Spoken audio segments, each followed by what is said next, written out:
Gitawag ni Jesus ang upat ka mangingisda.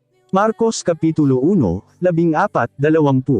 Sa dihang napriso si Juan nga tigbautismo, miadto si Jesus sa Galilea ug nagwali sa mayong balita nga gikan sa Dios.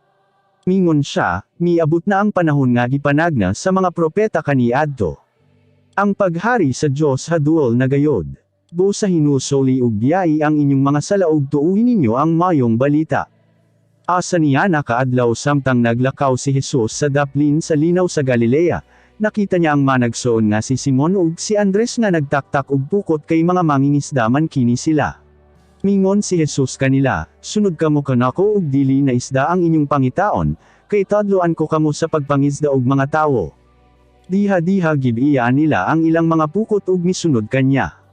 Human ni adto, mipidayon si Jesus sa paglakaw ug sa unahan nakita niya ang managsoon nga si Santiago ug si Juan nga mga anak ni Zebed.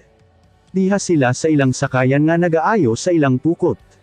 Gitawag dayon niya sila.